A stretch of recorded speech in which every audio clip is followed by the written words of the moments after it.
harus mendapatkan penawarnya. Bab 384. Rila kecil ingin digendong kakek. Rila kecil mengerjapkan mata besarnya yang jernih, berkata dengan lembut. Dikatakan bahwa pikiran anak itu sangat sensitif. Siapa yang benar-benar baik padanya, hati mereka tahu dengan jelas.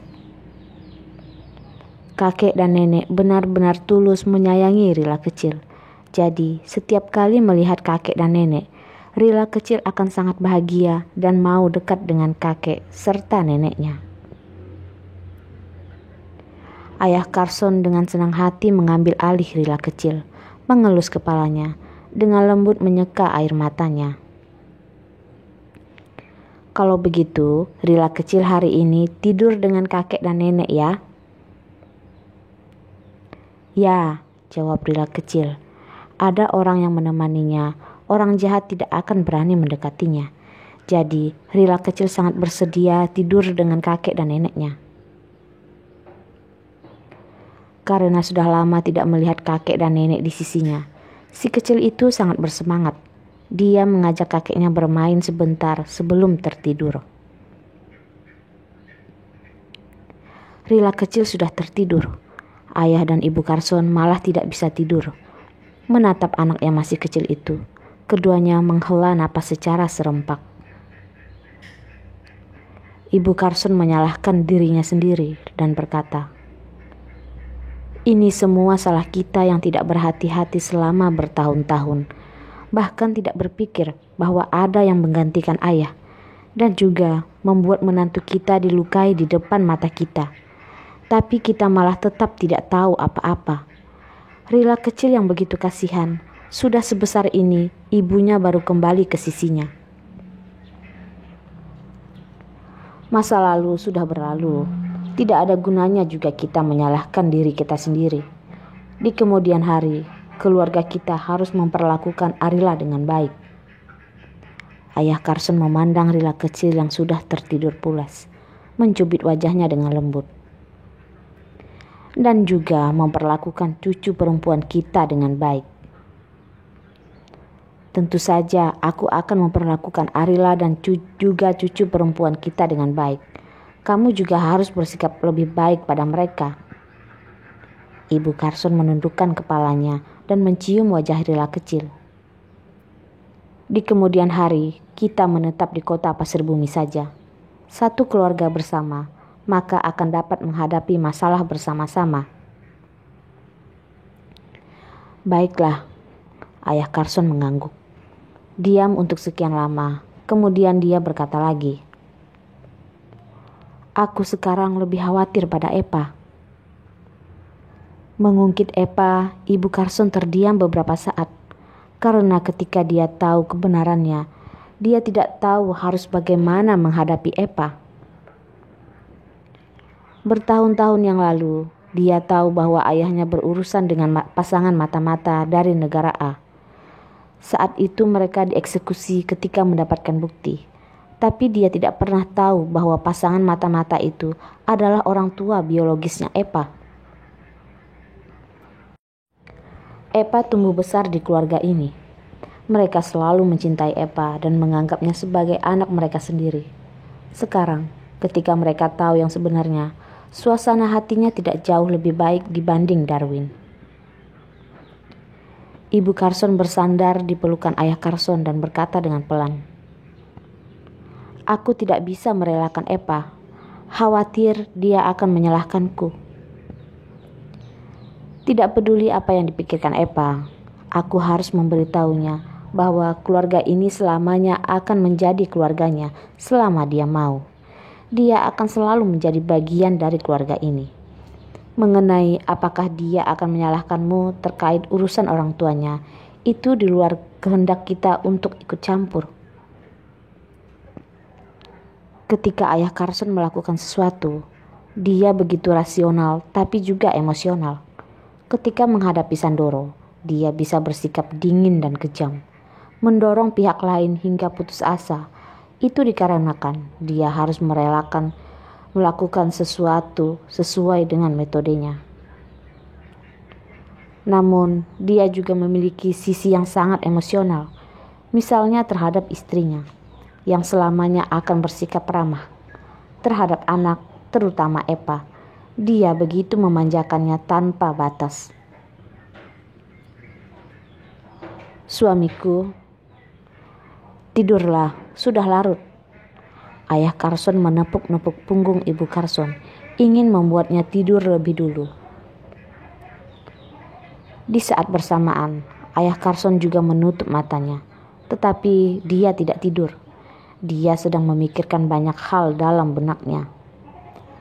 Sebagai contoh, bagaimana Sandoro mendekati ayahnya di masa lalu, dan metode apa yang digunakannya untuk membunuh ayahnya, dan juga tidak ada orang yang mengetahuinya.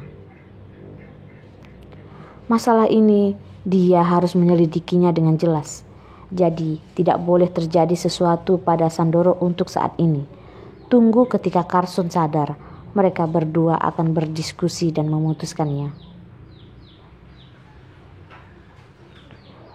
Setelah Rila kecil mengikuti kakek neneknya, Hansel juga kembali ke kamarnya. Baru saja berbaring, telepon dari Rico masuk. Dia mengangkat telepon dan menjawab. "Halo?" Terdengar suara Rico dari ponselnya. "Tuan muda, sudah dikonfirmasi. Carson diracuni oleh orang lain dengan virus HDR. Dia koma setelah ditembak kemarin. Sekarang masih dalam keadaan tidak sadar." Meskipun sudah menduga sejak awal bahwa ayah Rila kecil mungkin terinfeksi oleh virus HDR, hanya saja sebelum dikonfirmasi, bisa saja tidak. Sekarang sudah dikonfirmasi, Hansel terduduk di ranjang. Tangan yang memegang ponselnya semakin mengencang. Pandangan matanya juga meredup. Setelah terdiam beberapa saat, dia baru dengan perlahan berkata, "Kamu hubungi pihak militer negara A atas namaku. Tanyakan mengenai berita terbaru tentang virus HDR. Jika mereka sudah menyiapkan obat penawar, harus menemukan cara untuk mendapatkannya." "Tuan muda, kita datang ke kota Pasir Bumi kali ini fokusnya untuk menemukan Epa. Sekarang setelah kita sudah menemukannya dan dia juga telah berjanji untuk kembali ke negara A bersama kita. Mengenai hal lainnya, lebih baik kita tidak ikut campur. Kurasa itu akan lebih baik," kata Rico. Di kota Pasir Bumi, kekuatan mereka sangat terbatas. Tidak mungkin untuk bertarung melawan Darwin, Carson dan juga Sandoro. Jadi, menurut Tuan Muda Rico adalah setelah urusannya telah selesai, kembali ke negara A adalah yang terbaik. Hansel tentu saja tahu apa yang harus dilakukannya yang merupakan yang terbaik. Jika diganti dengan orang lain yang terkena virus HDR, dia tidak akan ikut campur. Tapi orang ini adalah ayah Rila kecil. Dia harus membantu. Mengenai apakah bisa membantu atau tidak, harus melihat personil penelitian di wilayah militer negara A. Apa memiliki kemampuan itu atau tidak? Apa mereka sudah mempelajari penangkal virus HDR? "Lakukan apa yang kukatakan," kata Hansel. "Tuan muda," Rico masih ingin mengatakan sesuatu. Hansel sudah menutup telepon. Masa inkubasi virus HDR relatif lama. Sepertinya ayah Rila kecil sudah diracuni sejak lama. Hingga saat racun itu bereaksi, itu sangat ganas, membuat orang tidak tahu harus berkata apa.